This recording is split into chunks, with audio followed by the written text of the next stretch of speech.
आज माझ्या लग्नाची पहिली रात्र होती आणि माझं मनच होत नव्हतं की मी माझ्या नववधूजवळ जावं, जी किती वेळेपासून लग्नानंतर सजून माझ्या खोलीत बसून माझी वाट पाहत होती.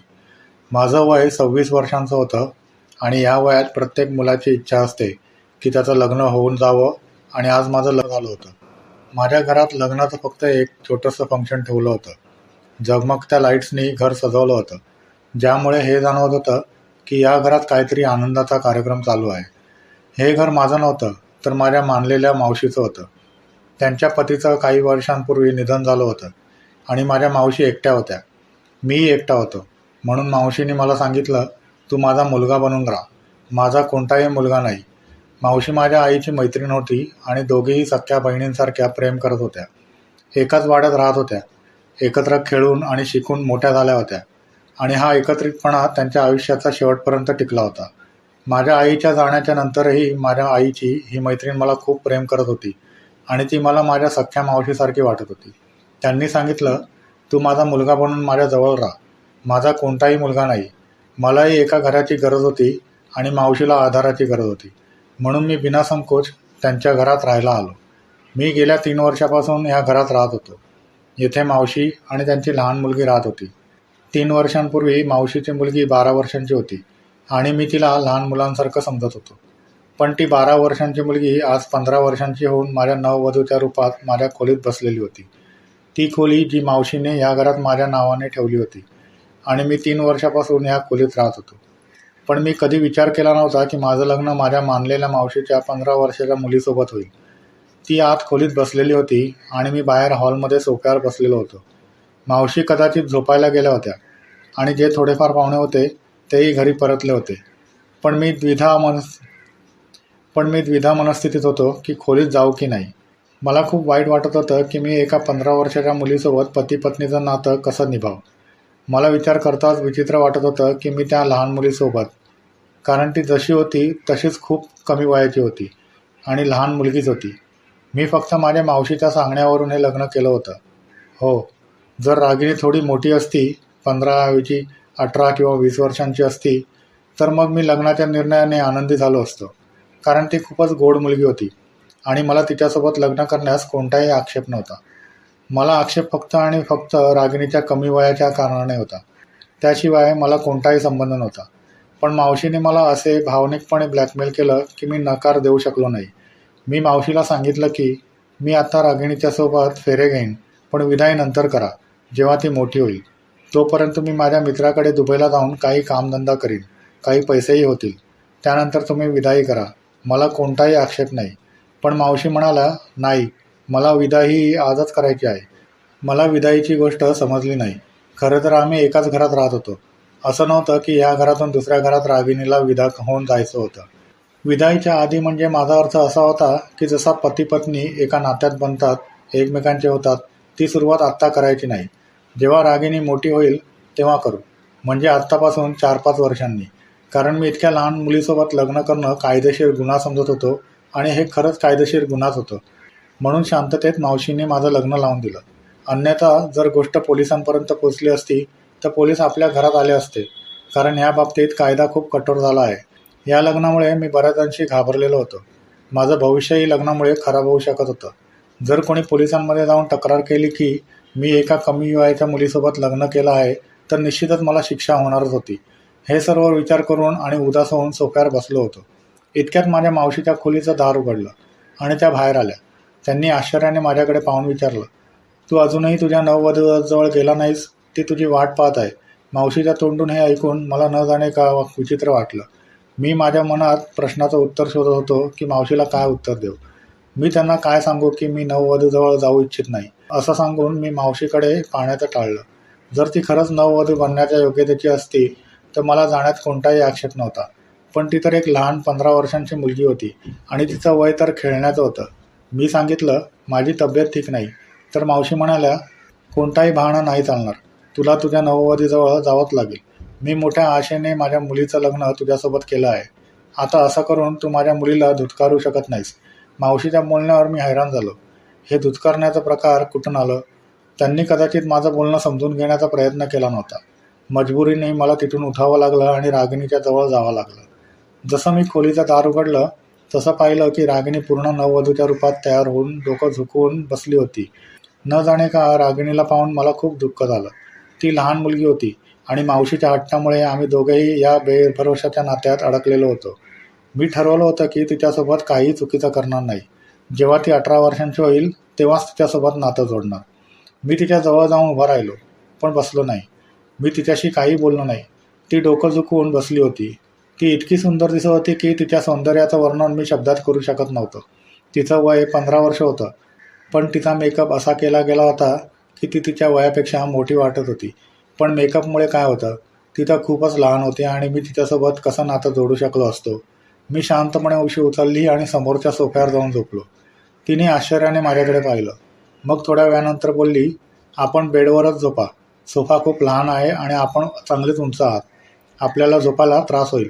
तिचं बोलणं ऐकून मी हैराण झालो की ती लहानशी मुलगी होती, पण बोलणं मोठ्यांसारखं केलं. मला असं वाटलं की ती माझ्याजवळ येण्यास घाबरेल, म्हणून मी सोफ्यावर झोपण्याचा निर्णय घेतला होता.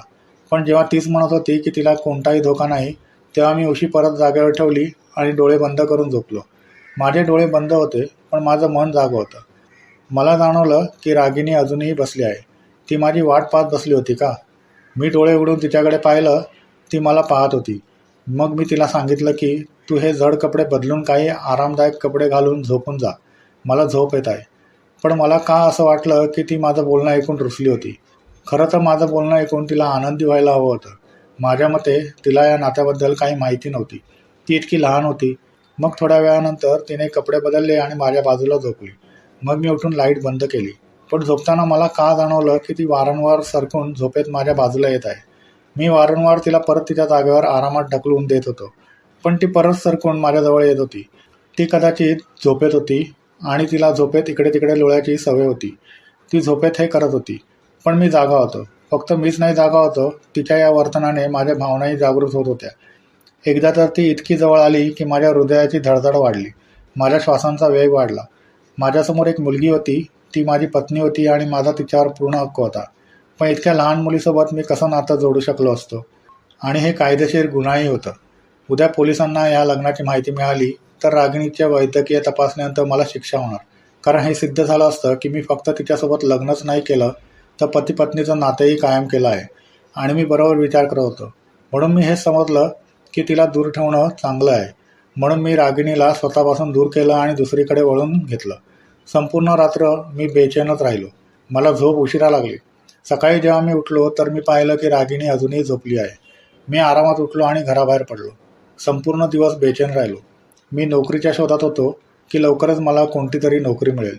पण मला रागिणीची खूप चिंता वाटत होती. मी तिच्यासोबत किती वर्ष एकाच खोलीत घालवू शकतो? मी विचार केला की मी रागिणीच्या आईला सांगेन की आपली खोली वेगळी करावी, जोपर्यंत ती 18 वर्षांची होत नाही. रागिणी एक उंच, सुंदर मुलगी होती. ती 15 वर्षांची मुलगी नव्हती, 17 वर्षांची वाटत होती. इतकी सुंदर होती की एका बाहुलीसारखी वाटत होती. पण मी तिला नेहमी लहान मुलांप्रमाणे समजत होतो. मी रागिणीशी जास्त बोलत नसे.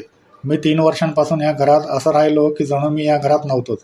मी संपूर्ण दिवस घराबाहेरच राहत होतो आणि फक्त खाण्यासाठी आणि झोपण्यासाठीच घरी येत होतो. किंवा मावशी काही काम देत तर त्यांच्यासाठी सामान आणण्यासाठी घरात येत होतो. किंवा विजेचं बिल भरायचं असेल किंवा गॅस भरायचा असेल तर असे छोटे मोठे कामांसाठी मावशी मला बोलवायची.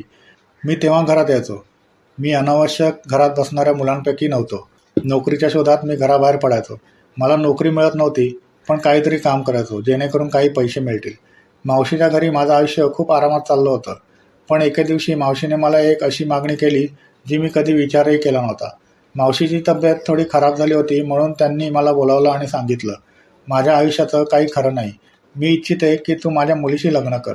मावशीच्या या बोलण्यावर मी आश्चर्यचकित झालो होतो, कारण त्यांची मुलगी रागिणी फक्त 15 वर्षांची होती आणि मी कसं लहान मुलीसोबत लग्न करू शकतो? माझं वय यावेळी 26 वर्ष होतं आणि ती माझ्यापेक्षा 11 वर्षांनी लहान होती. पण मावशीने याला खूप मोठी समस्या बनवली आणि रडायला सुरुवात केली. बऱ्याच दिवसांपर्यंत मला भावनिकपणे ब्लॅकमेल करत राहिल्या.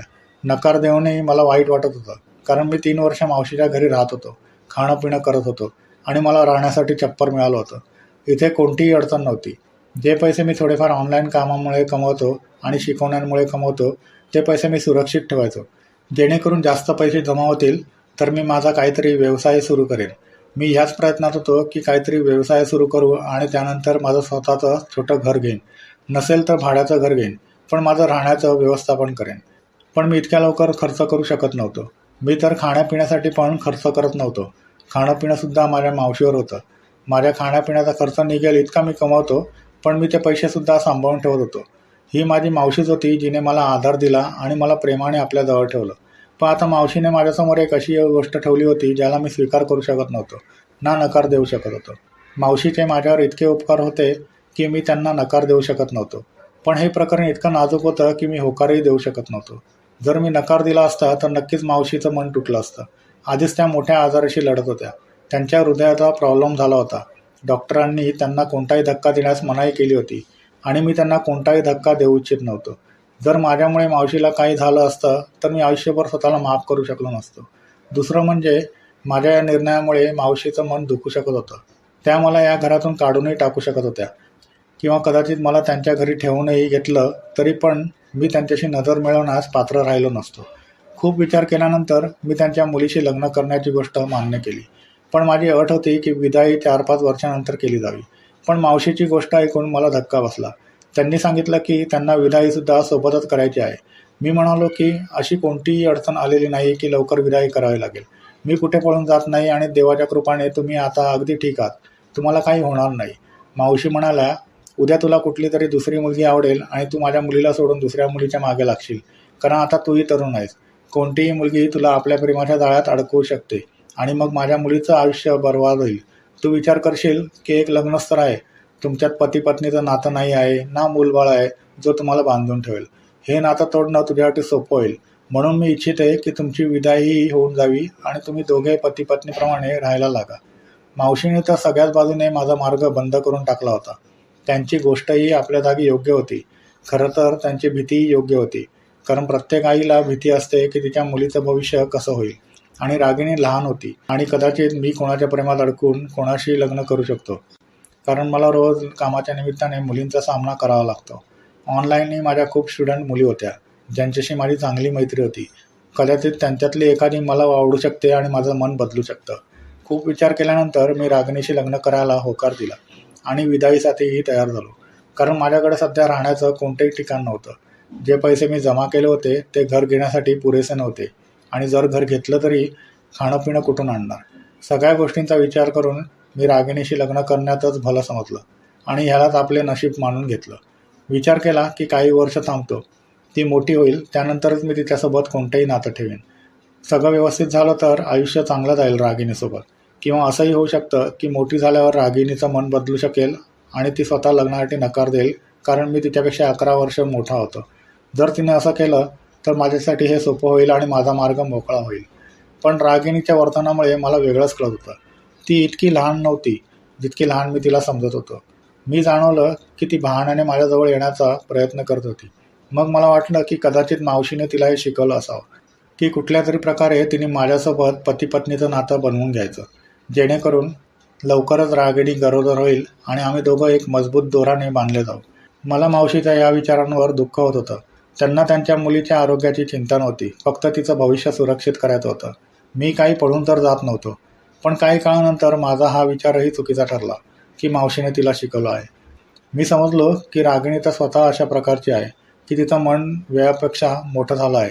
ती नेहमी सोशल मीडियाचा वापर करत होती आणि कदाचित तिला या नात्याबद्दल सगळं काही माहीत होतं आणि तिच्यात भावना निर्माण झाल्या होत्या. आणि मी तिचा नवरा होतो त्यामुळे ती विचार करत होती की लवकरात लवकर मी तिच्याजवळ येईन. ह्या वयात मुलींमध्ये हार्मोनचे बदल सुरू होतात आणि त्यांना ही इच्छा खूप जास्त असते की कोणीतरी मुलगा त्यांच्या खूप जवळ यावा. हे वय मुलींसाठी खूप नाजूक असतं. असं म्हणतात की ह्या वयात मुलींना आईवडिलांच्या काळजीची खूप गरज असते.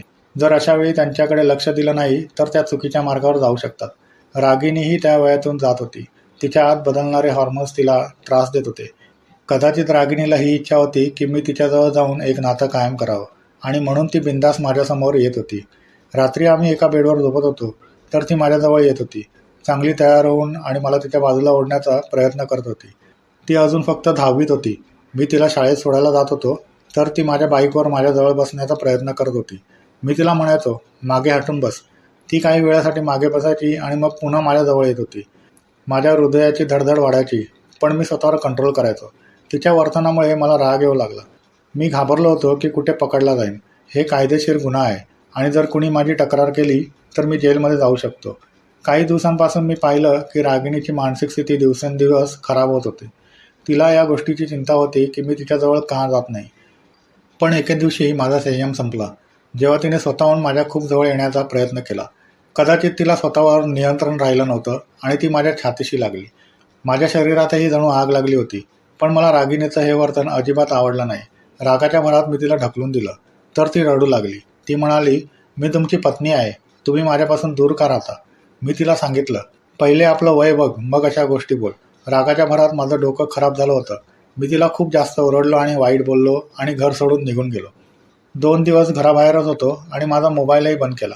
या 2 दिवसांमध्ये माझ्या मित्राच्या घरी राहिलो. मानसिकदृष्ट्या खूप त्रासात होतो. घरी परत आलो तर मावशी खूप चिंताग्रस्त होत्या.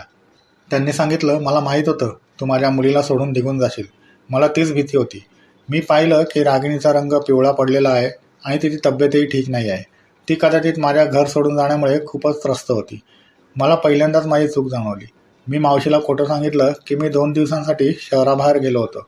रागिणी मला खूप शांत वाटत होती. मला पश्चाताप होऊ लागला.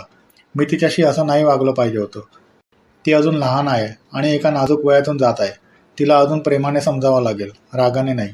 मी खोलीत गेलो तर रागिणी आपली उशी घेऊन सोफ्यावर झोपायला निघाली होती. कारण त्या दिवशी मी रागाने तिला खूप काही बोलून टाकलं होतं.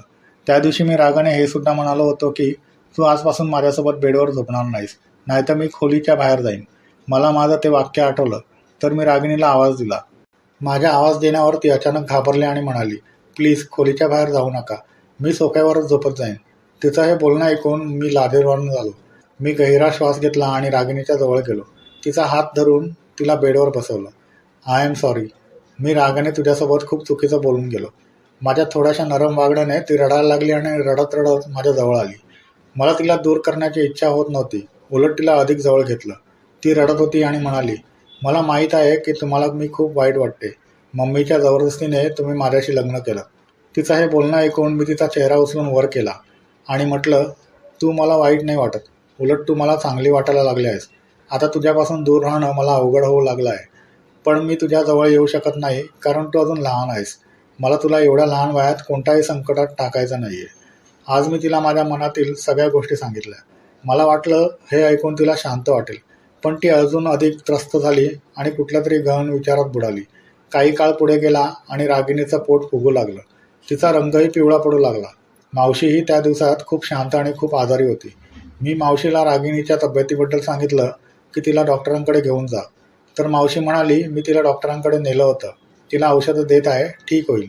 तेव्हाच एके दिवशी मावशीची तब्येत खूपच बिघडली. त्यांच्या छातीत पुन्हा तीव्र वेदना झाल्या. मी त्यांना रुग्णालयात नेईपर्यंत त्या प्राण सोडून गेल्या. हा धक्का रागिणीसाठी खूप मोठा होता. त्यावेळी मीच तिला सांभाळलं. पण आता मला जाणवलं की तिचं पोट खूपच मोठं झालं आहे. मी तिला डॉक्टरांकडे नेलं. डॉक्टरांनी अल्ट्रासाऊंड केलं आणि मला जे सांगितलं ते ऐकून माझे होश उडाले. डॉक्टर म्हणाले, तुमची पत्नी 5 महिन्यांची गरोदर आहे. हे ऐकून माझं डोकंच फिरून गेलं. मी जिला लहान मुलगी समजत होतो ती कमी वयातच हे सगळं करून बसली होती आणि आपला गुन्हा लपवण्यासाठी माझ्याशी लग्न केलं होतं. मावशीचं त्या घाईचं मला आता कळालं. रागिणीचं माझ्याजवळ येणं मला आता समजलं.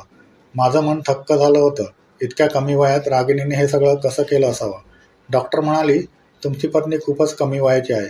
तिची खूप काळजी घ्या, नाहीतर डिलिव्हरीमध्ये अडचण येऊ शकते. मी घरी परतलो आणि रागिणीला खोलीत नेलं. तिला बेडवर नेऊन फेकलं आणि म्हणालो, मला माहीत नव्हतं की इतक्या कमी वयात तू हे सगळं करू शकतेस. तुला आणि मावशीला माझ्याशिवाय कोणी सापडलं नाही हे पाप लपवण्यासाठी. ती रडायला लागली आणि म्हणाली, माझा कोणताच मित्र नाही आहे. माझ्यासोबत ओला ड्रायव्हरने जबरदस्ती केली.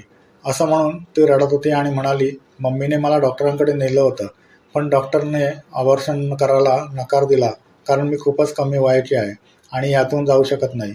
हे ऐकून मी डोकं धरून बसलो.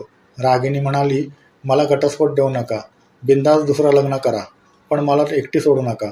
माझा काहीही दोष नाही आहे. ती माझ्या पायांमध्ये बसली होती, पण मी तिच्याकडे बघतही नव्हतो. तिच्या आईने आणि तिने मला धोका दिला होता. तो मला सहन होत नव्हता. मी तिला ढकलून खोलीबाहेर निघून गेलो कायमचा. मी बऱ्याच दिवसांपासून दुबईला जाण्याची तयारी करत होतो. मी विचार केला की रागिणीला तिच्या आईजवळ सोडून दुबईला जाईन. 4-5 वर्षानंतर परत येईन. तोपर्यंत रागिणी जवळजवळ 19-20 वर्षांची होईल आणि मग मी तिच्यासोबत माझं वैवाहिक जीवन सुरू करेन. पण आज जे सत्य माझ्यासमोर उघडलं त्याने माझं अस्तित्व हलवलं. दुबईला जाण्याचे माझे सगळे पेपर्स तयार होते. मी दुसऱ्याच दिवशी रागिणीला न सांगता दुबईला निघालो. त्यावेळी माझ्या डोक्यात काहीही नव्हतं की ती एकटी कमी वयाची मुलगी आहे जी आई होणार आहे आणि तिच्याजवळ तिची आईही नव्हती. ती एकटी होती, तिचं काय होईल याचा मी अजिबात विचार केला नव्हता. त्यावेळी मी फक्त रागात होतो आणि रागानेच हा निर्णय घेतला.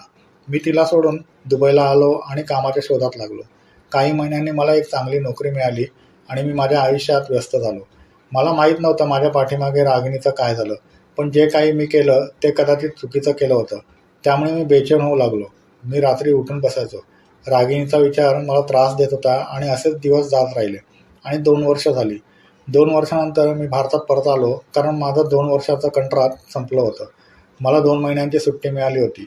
खरं सांगू तर मी फक्त रागिणीसाठी भारतात आलो होतो, नाहीतर भारतात माझं काहीच नव्हतं. माझं मन या 2 वर्षात खूप अस्वस्थ राहिलं होतं आणि माझं 2 वर्षाचं कंत्राट संपताच मी सरळ भारतात आलो होतो. मला एकदा माझ्या डोळ्यांनी बघायचं होतं की रागिणी ठीक आहे की नाही. त्यानंतर मी निश्चिंत झालो असतो. पण घरी आल्यावर जे मी पाहिलं त्याने माझ्या डोळ्यातून पाणी आलं. काय ती खरंच रागिणी होती, एकदम हाडांची काठी झालेली. ती समोरच्या सोफ्यावर पडलेली होती. चेहरा असा की जणू कोणी पिवळा रंग लावला आहे. हातपाय सुकून बारीक झाले होते. मी तडफडून तिच्याजवळ गेलो. तिने डोळे उघडून माझ्याकडे बघितलं. मला बघून कदाचित विश्वास बसला नसेल. तिने मला स्पर्श करून पाहिलं. मी म्हणालो, रागिणी, हो मीच आहे. आणि मग माझ्या डोळ्यातून अश्रू वाहू लागले. ती रडायला लागली आणि म्हणाली, तुमच्या जाण्यानंतर मी खूप त्रास सहन केला आहे. माहीत नाही देवाने मला अजून जिवंत का ठेवलं आहे. नाहीतर मी कदाचित त्या दिवशीच मेली असती जेव्हा मी एका मेलेल्या बाळाला जन्म दिला होता. ती वेदना आठवली तर मी अजूनही थरथर कापते. त्यावेळी मला दिलासा देण्यासाठी कोणीच नव्हतं. ती तिची कहाणी सांगत होती आणि मी फक्त ऐकत होतो. माझं मन तिच्या परिस्थितीवर खूप दुःखी झालं होतं. तिच्या परिस्थितीला जबाबदार फक्त मीच होतो. ती म्हणाली, तुमच्या जाण्यानंतर माझं कोणीच नव्हतं. मम्मीचे साठवलेले पैसे होते, त्यातून मी माझा खर्च चालवत होते. पण जीवन जगण्याची कोणतीही इच्छा नव्हती, फक्त मरण मागायची.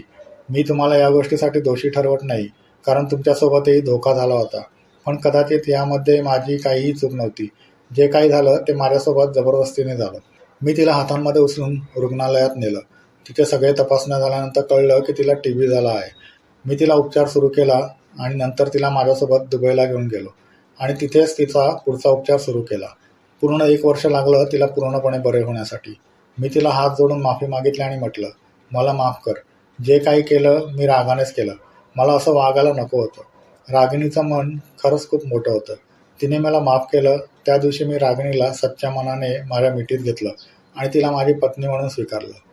आणि मग आम्ही आमच्या जीवनाची नवी सुरुवात केली. अशाच हृदयस्पर्शी मराठी कथा ऐकण्यासाठी आमच्या चॅनलला सबस्क्राईब करा, लाईक आणि शेअर करा. कमेंट करून नक्की सांगा की आजची कथा तुम्हाला कशी वाटली. अजून खूप साऱ्या अशाच मराठी गोष्टी तुम्हाला ऐकायला मिळतील. फक्त तुमची साथ हवी. धन्यवाद.